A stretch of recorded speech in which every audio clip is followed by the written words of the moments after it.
Hi, it is your pre-match meal. I'm Josh Sexton, joined by James Sutton, ahead of Liverpool versus PSG at Anfield in the Champions League last 16.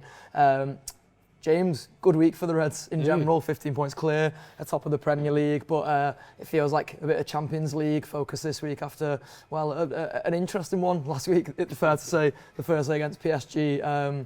Just like a game that becomes so hard to analyse because of how Liverpool basically played in a bit of a outlier way. Like the only time you could say they played similar to that this season really would be the City game, but you know, to come away with the result that they do with Harvey Elliott coming up with the heroics, just sets them up so well for this second leg. Yeah, I think what it does tell you is what not to do again. Like, don't do that shit again tomorrow under no circumstances. Yeah, it's been a really positive week. I don't think it doesn't tell the full story. You know, obviously with us going into detail about things, we know that the first half against Southampton was really poor. Yep.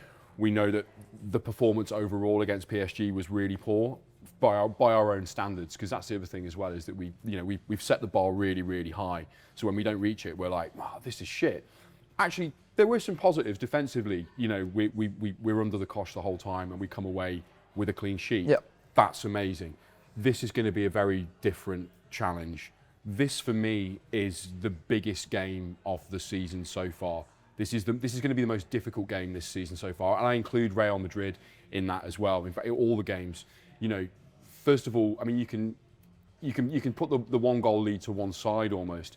You know, this is a PSG team who we saw last week were really direct, were really exciting to watch. They've got some great players in that team. They're a fully fit team as well, and we've wound them the fuck up.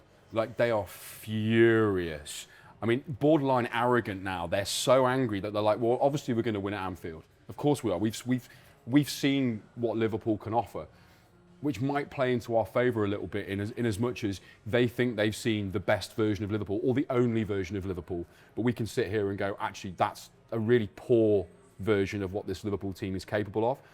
So it might play into our hands in that sense. We've got to be perfect, you know, because the mentality that they're going to come with is one of revenge, desperate to succeed, desperate to get one over of us. And you know, and yes, we've got that one goal advantage in our back pocket. I wouldn't even think about that going into this game. We've got to be absolutely perfect. And a lot of that, I think, you know, if you had one kind of criticism on his slot in the past couple of games, possibly some of his team selection, you know, knowing the amount of hours that Dominic Szoboszlai has put in at full throttle. Comes off at half time at the weekend, which hopefully helps. That's what I mean, but there was no need to play him. Of course, it's a different competition, but it seemed to me, you know, we spoke in a build-up show, you know, that he was one of the players that I thought could have been rested for Southampton. He wasn't, and then he's taken off at half time, and you're going, come on, like you've got to manage this squad properly. But we've no new injuries. Maybe Gakpo plays a part. You know, you've got a really confident Darwin Núñez, I'd imagine, on the back of the weekend. His heroics. Mo Salah desperate to prove that the game in France was a one-off because he was abject. You know, I mean, they did a great job on him, marking him out of the game, but again, by his own standards, he wasn't great. So there's a lot of kind of moving parts, and I think it starts with getting the lineup right, and then the motivation side of it to go, right, this is a really strong team who are desperate to beat us, not just because they want to progress, but because we fucking embarrassed them in their own city.